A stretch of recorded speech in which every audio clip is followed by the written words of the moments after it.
This is a podcast about both having autism and living with someone who has autism. My mom is Sonya, and I'm Josh, and this is Josh Has Autism. Hello. Okay, hey everybody, thanks for joining us again. Sorry, I cut you off right off the bat, didn't I? Yeah, hello everybody.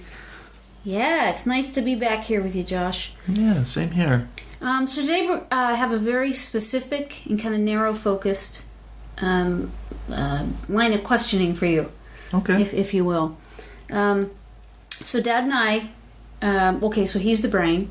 He came up with the idea and figured out how to do it. But the family, we have turned our two-car garage into what you're calling an apartment. Or a mother-in-law suite or whatever, yeah. Right. Yeah, it's a mother-in-law suite. So you don't even resemble a mother-in-law. I would hope not. Right. So I suppose that's what we call it, an apartment. Yeah. Yeah. Okay. But I have some questions about the apartment for you because I want to know how you're feeling about this because it's a very new, different experience. Yeah. For you. So I just want to know, like, how's it going now that you have your own space? I love it that I have my own space. I absolutely love it that I have the privacy and everything like that. It's difficult at times having a space that big. And what's difficult about it? Keeping it clean, for one. Mm-hmm. Yeah. It's such a big space. I mean, it's a two-car garage, essentially. Mm-hmm. That much space is a lot for anyone to have for a living space. Mm-hmm. So I think it's like 600 square feet. Oh my gosh. That's funny. Right. So you're comparing it to a bedroom, which was like 30 by 20. No. Your bedroom over here is not that big. It's not that big? No. Okay. She's referring to my old bedroom. Right. That's over here on this side of the house. Yeah, but comparatively, the 600 square feet is much larger than what you're accustomed to. Oh my gosh, yes. So Xander loves it. He Xander runs around. The cat, yeah. He runs around all over the place. Yeah. Speaking of Xander, it just cracks me up that because you told me, I think it was yesterday, that when you're sleeping, when he wants to play, he wakes you up by licking your eyelids. Yes. And then messing with my clock on the wall. Which is so bizarre. Because he goes over and gets up as high as he can and then swats at the clock hanging on your wall. And because it's on like a rope kind of thing, because it looks like one of the maritime kind of things, it actually swings back and forth while scraping against the wall. Yes. And so it makes that wah, wah, wah noise. And it's hysterical. He is so bossy. Oh my gosh, it's not even light out and he's doing it. What a nut. Yeah. What a nut. So Xander likes it. Xander likes it over there. He tears across the room just randomly. Like he'll be sitting still, just laying there, chilling out, and all of a sudden, boom! There he goes. Yeah. Yeah. And he just had a birthday. Yes, he did. On December 1st. Yeah. He turned 1. Yeah. That's pretty cool. That's pretty cool. So we know that he likes it. How do you like it over there? Well, like I said, I love that it's an independent feeling. But with that being said, I don't know if I am fully, at this point in time, fully capable of handling that much space just yet. Well, what's happened that makes you feel that way? Part of the room I don't even really use. Okay. I mean, yeah, I have a couch there. Mm-hmm. Which, yes, it's my bedroom and I have a couch in there. Ridiculous, right? Well, it's like an open concept. Yeah. So it the function of it is it's open concept, but you have a living area space, a bedroom space, an office space, a kitchenette, and a bathroom. Yeah. So you have all that in this fairly. Once you get up to the kitchen, that's a little bit closed off. Of course, the bathroom is, but everything else is it's an open concept. Yeah. But right, so you're saying that you don't use the space. Yeah. Okay. Does it feel overwhelming? Not per se. It's, I want to say comforting that I have that much space, but at the same time it's constricting, which is silly, right? No, it's silly to hear it like that. Yeah, okay. Well, I don't understand it. All right, then I'll try and explain it. Okay. Because there's so much room and there's so many different things I can do with it, it becomes an open-ended question. And I'm not very good at those. Okay. In the sense that there's so many options, choosing one and then following through with it and everything. It's difficult for me because it's so many choices. Right. So many possibilities. What happens when you're having that experience? What do you do?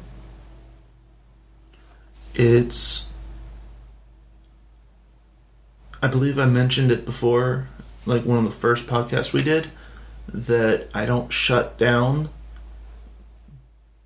but it's like I physically slow down, but I mentally speed up. Okay. And it can create anxiety. Does that anxiety happen just by having this larger space to you, or does the anxiety happen when your dad or myself have input there, like, can you, it's time to vacuum the carpet, it's time to sweep the floors? Well, it's more so whenever it's more open-ended things like clean your room. Okay. Is a better example of that than vacuuming or sweeping or things like that, because it's much more of a broad answer. Right. So that brings up a good question. If I say to you, clean your room, how does that hit you? How does that resonate? What does that mean to you? Well, whenever I was younger, I think you mentioned this as well in another podcast. You told me to clean my room. I took off all my books from my bookshelf and started to reorganize them. You did. You put them in order, not only alphabetically but by genre. Yeah. Yeah, that's how, and I came in an hour or so later. Your room was still a complete disaster, and it looked even worse because there was more books on the floor. But you were feeling very good about yourself because you organized these shelves. Yeah. Yeah, and I thought that that was an awakening moment for me, that the conversation that we have, the words that we use, don't mean the same thing. Yeah. Not just you and me, but you opened my eyes to that the understanding that people in general, that the words that we use might not mean the same thing to the person we're speaking with. Right. So it's pretty interesting. Yeah. So when you're told to clean your room, the words that I would use to that, I think that you're saying, is that it's too vague. Mm-hmm. Yes, absolutely. Okay. And with that being said, now that I'm older and have a little bit more experience with that phrase, I know a bit more of what I'm supposed to do. Sometimes it just takes a little bit for me to get it in order in my head so that I can actually go ahead and do it. And like in which order to do things. Right. And even when I was little, that was always a difficult thing for me to do. So it's still difficult, but because of my experience and honestly coming to you and asking, what should I do first? Just that experience has really helped me. One of the things that I realize that I am responsible for my own actions and my own expectations of the situation and you. So I'm looking at this. I'm not making an excuse for anything. I'm saying flat out that I didn't realize it at the time, but I was holding the expectation that once you had this brand new place, it's beautiful, it has all that you could want in there, everything is available to you, that somehow something would be different. And what I realize is that wasn't fair. That expectation that I had of you wasn't fair. And so you went over here, and I look back at the, just the time that you've been over there, and I realize that sometimes I've been pretty cranky. So because you're laughing. Yeah, because the feeling is that I am responsible for all of this, that we spent money, we spent the time, we made the effort to provide this new space for you, everything you could possibly want, your own entrance and exit all the way across the other side of the house, you have your privacy, and my interpretation that when I would walk in and it's like a bomb went off, my interpretation was you didn't appreciate this. You don't value this time, this expense, and this effort that your dad and I and the rest of the family put in to give you this opportunity. And what I realize is that has nothing to do with you. That has everything to do with me. That was my expectation. And I was wrong for having that expectation. And so I'm sorry for that. Well, thank you for clarifying all that and apologizing. Sure. Yeah. One of the things that helped me to really understand that is when we go to your therapist. So you see her once a week. I usually go with you, right, to this doctor, and she's a doctor. She loves Star Trek, so everything Star Trek is Star Trek. Star Trek. Okay, got it. Star Trek. I don't know, my whole life I've said Star Trek. Well, you're definitely not a Trekkie. No. Or one of those Vaders. Well, that's debatable. No. Oh. Shut up. No. Anyway, so we go there, and she, whatever her name is, that we don't even need to say that out loud, but all the stuff that's around, I just started calling her Dr. Star Trek. Star Trek. And that's who we call her now. Although I say Star Trek and he says Star Trek, and I'll get it eventually. Well, one of the things that she's helped us with, and I think it's made a big difference, is that when you're doing something, so she helped me to understand. Let me back up just a little bit. She helped me to understand that when you look at something, it doesn't necessarily mean that you see it. And you've been telling me this for a while, but I didn't understand until she helped me to understand. So an example of an actual situation that has happened is that I've helped you to sort your clothes, to learn how to do laundry, and I said, okay, get this done. This is your responsibility for today. So here's the piles. And what we did, we moved them close to the laundry room. and they were all already set aside. Mm-hmm. And I had to go do something. It was enough time for you to get it all done. And when I came back, none of it was done. And I asked you about it, and you said, I didn't see it. And I thought, what in the world does that mean? Can you see this? And you said to me, I can see it, but it doesn't register that I was supposed to do something. Well, did you go that direction? You said yes. I stepped over them. So you saw them. I saw them, but it didn't make the connection. Yes. Mm-hmm. Yeah.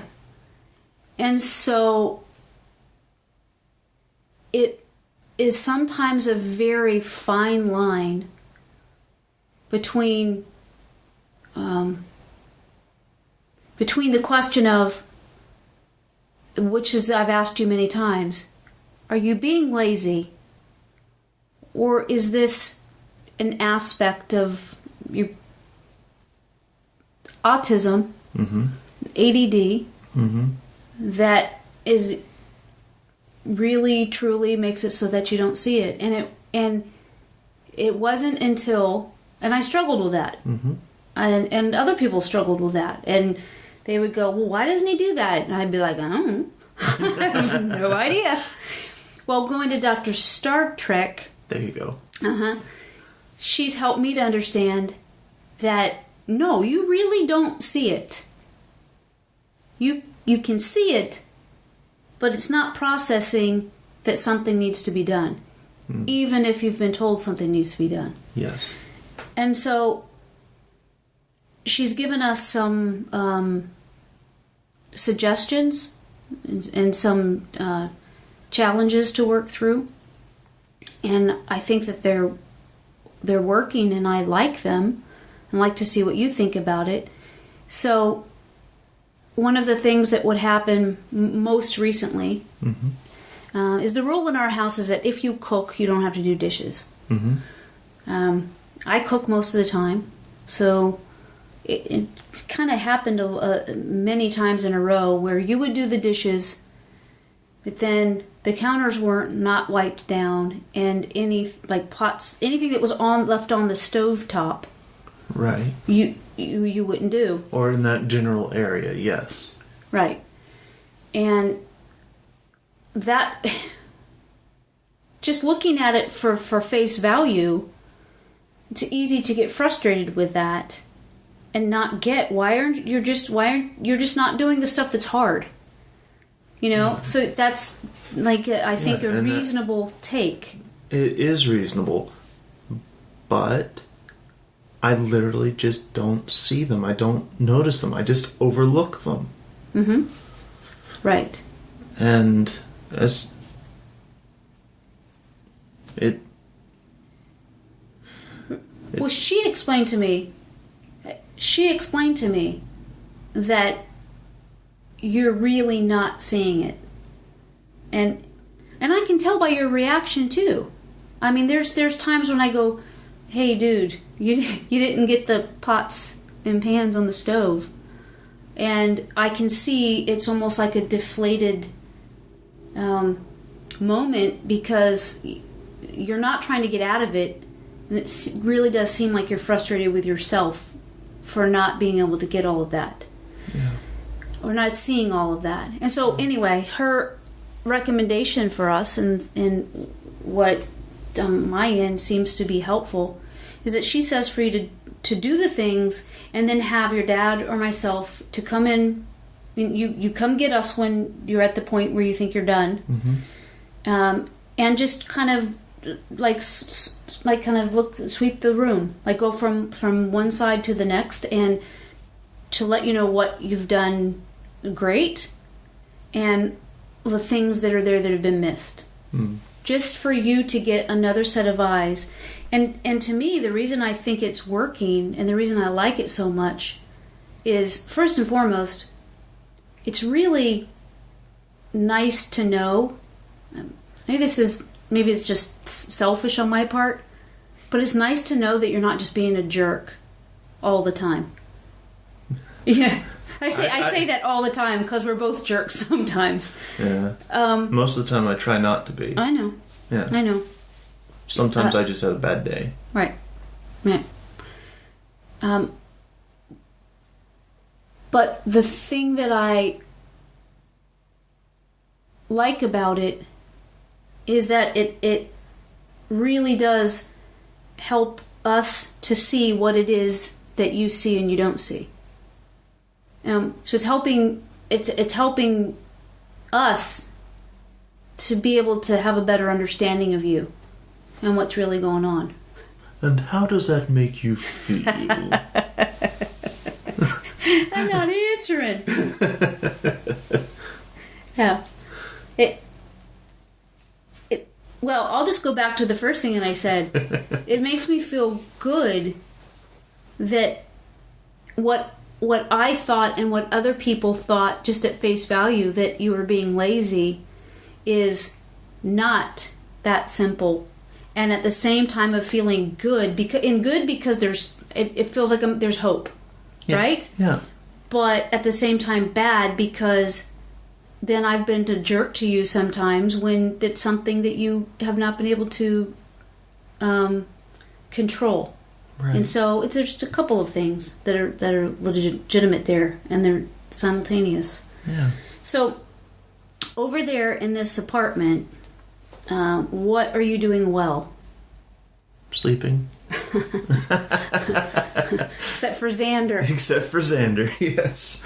Xander will occasionally wake me up in the middle of the night, but he really is a good cat. He is, but other than sleeping. Other than sleeping, I mean, I have more difficulties than I do successes, so to speak. My laundry needs to be done. My bathroom needs to be cleaned more often.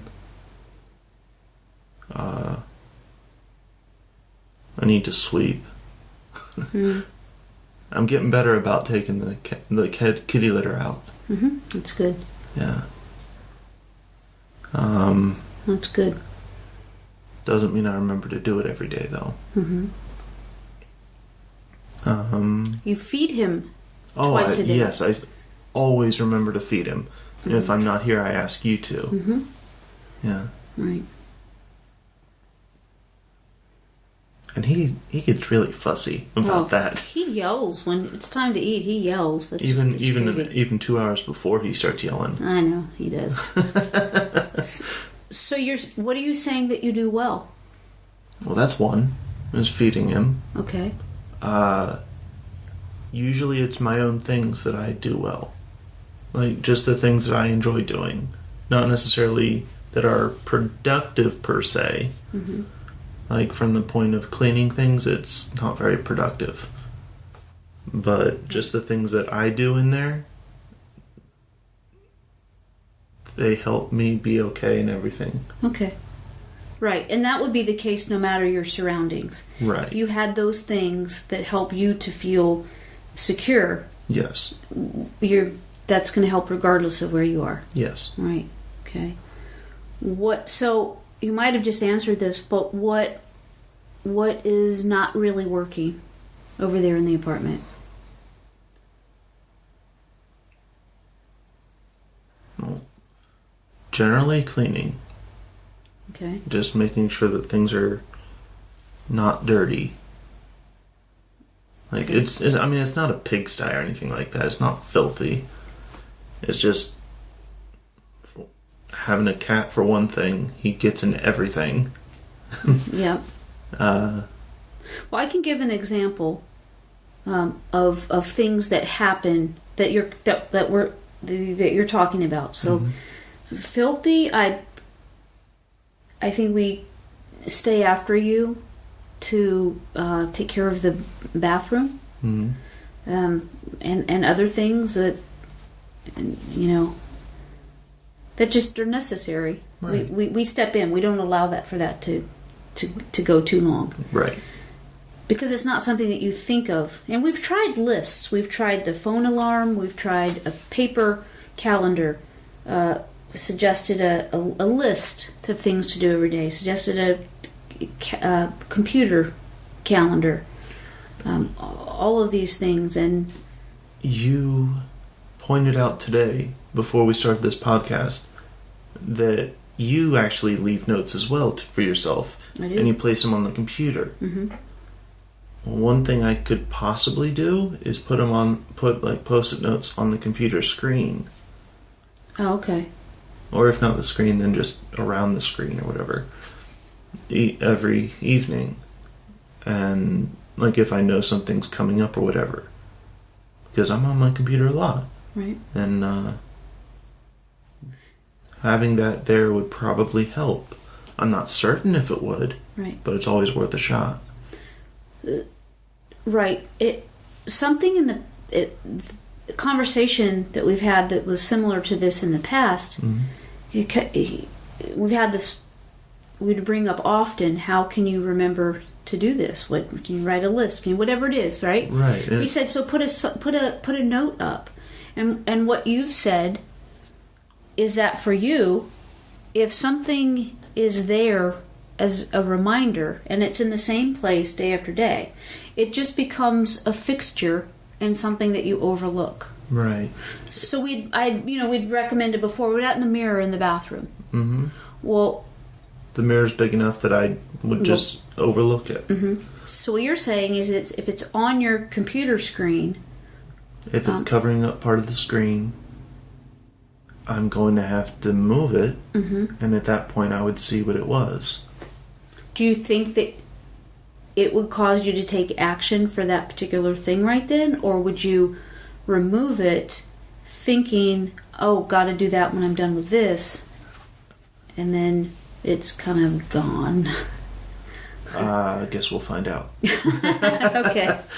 I'm hopeful that I'll do the prior thing that you said, and not the latter.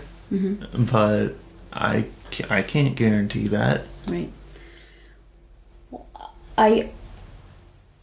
One of the things, and we've been talking about this for a while now, you and I have, because I've wanted to know, how do you feel over here? Do you feel secure? Do you feel overwhelmed? Are you anxious? Does the space feel comfortable to you? And feels like the place that we've got to right now. And recently, you've told me that you would be okay, very much so, to come back to your old room for us to go over the things with you that Dr. Star Trek is working on with us. And that over here, you have a smaller space to be in charge of. Mm-hmm. At that point, you wouldn't have your own private bathroom. Yeah. You'd be using the bathroom that guests would use. Yeah. And so I'd have to clean it once a week then.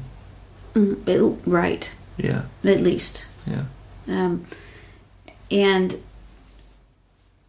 so that's something that you said that you'd kind of feel like maybe it's time for that. You regroup and gather your abilities as you go here, using Dad and I as a backup to see the things that you see. And so is that something that you want to do, to move back over here for a while? I think that it would be beneficial, yes. Okay. Especially for the reasons that you gave, that I would be able to,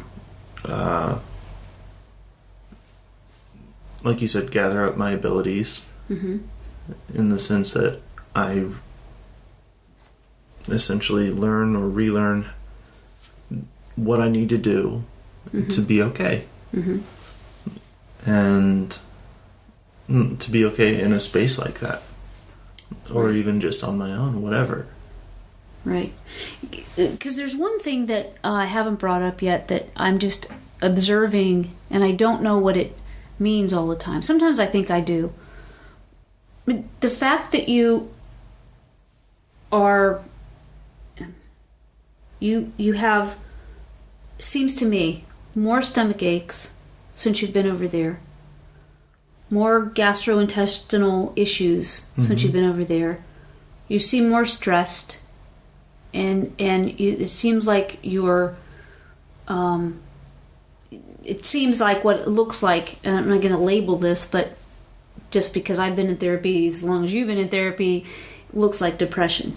And so I don't know if this is something that's going to help. I mean, taking this bigger responsibility away, have you back over in your old room. You know, that can definitely happen. And I think that the goal is not for you to stay there. That's not a stopping point. Right. The goal is to help you to, whatever it is that's going on with you, to help figure that out, to help you to stay, again, these things that you're working on right now, have an opportunity in a smaller space. I mean, how do you feel about going back over then to the apartment? Maybe, what do you think, a couple months? A few months? Yeah. I think that would be, like, if I'm actually prepared for it, I think that would be a good thing. Because after coming over here, and like I said, going over the things I need to be able to do, then yes, I think that it would be, again, beneficial for me to go back over there into larger space. And, for lack of a better term, testing it out. Right. Sure. Is there any part of you that feels like this is a direction that you don't want to go? Yeah, but then again, I'm occasionally indecisive. So okay. Comes with the territory whenever with open-ended questions and things like that. Sure. How do you feel about being... So, you have this... Let me say this first. So this apartment is over there, but there's just one door between our part of the house and in your apartment. And, you know, when I say that when I cook, then, you know, I don't have to do the dishes. Well, because even though you have an apartment, you're over here eating with us a big chunk of the time. Yeah. And we're all okay with that because, you know, Nana and Pappy come over, and Bug and the RJ and the kids, and it's, you know, that's a good thing. But I'm just you know, wanting to make sure that, I don't know, I guess because that's that mom in me wanting to make sure that you feel like this is a positive move. Yeah. Because you're going to be on our side now. You're not going to have as much privacy, certainly when you close your bedroom door. But it's still not as private. Yeah.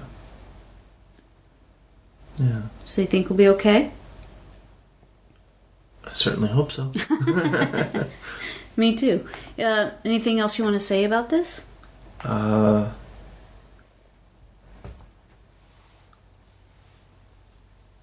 Well, if maybe. So let me ask you this: so whatever it is, whether you have a bigger space in the apartment, or you have a smaller space that's a bedroom and the upkeep of one bathroom. Do you have a plan for improving your living space?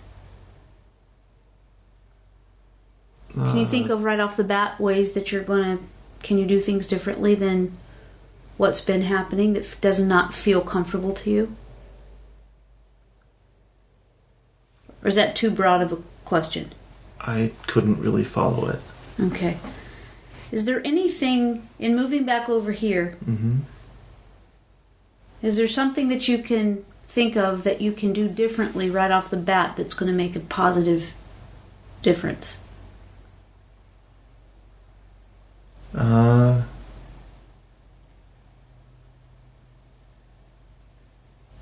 off the top of my head. Okay, we'll see, right? Yeah, we'll see what happens, I guess. Yeah. Yeah, that's honest. That's fair enough. All right. Well, this is what I wanted to ask you about today was the apartment and how you feel about it, and you've mentioned coming back over here, and so we'll make it happen, and see what happens. Yeah. Okay. All right. Thanks, Josh. Yeah. All right. So that's it for this time. That's it for this week, and we will talk to you next week. I love you. See ya.